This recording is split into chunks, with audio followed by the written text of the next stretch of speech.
31 жовтня у Покровську відбулося перше засідання з приводу добровільного об'єднання територіальної громади з центром у місті Покровськ. Реформа децентралізації в країні є найважливішою. 10 громад дали згоду на об'єднання територіальної громади з центром у Покровську, а саме Родинська міська рада, Гришинська, Сергіївська, Піщанська, Срібнянська, Новоєлизаветівська, Рівненська, Лисовська сільські ради, а також Шевченківська та Удачненська селищні ради. Сьогодні зібрались для того, щоб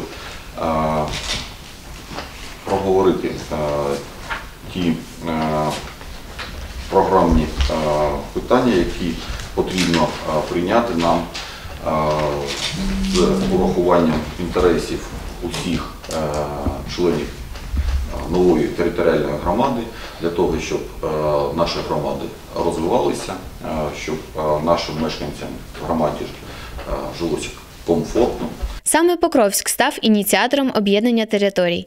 Тому на засіданні було представлено перспективний план розвитку об'єднання територіальної громади на 5 років. Про ключові напрямки плану розповів Покровський міський голова Руслан Требушкін. Охрана здоров'я, образование, физическая культура и спорт, культура, дороги, ремонт, восстановление, транспортное сообщение, жилищно-коммунальное хозяйство, жилой фонд, ремонт водоводов и, скажем, строительство там, где их нет, отопление, да, то есть строительство котельных и модернизация, благоустройство населенных пунктов, программа энергоэффективности.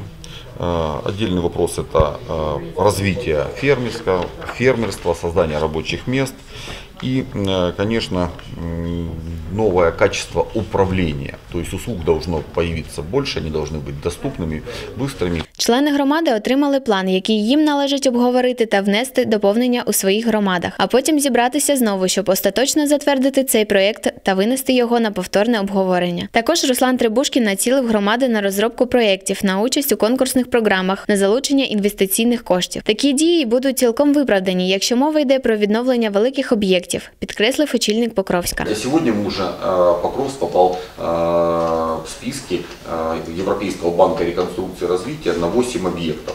Это 8-я школа, 35-я, здание поликлиники, общежития, то есть 8 объектов. Там сумма около 200 миллионов гривен.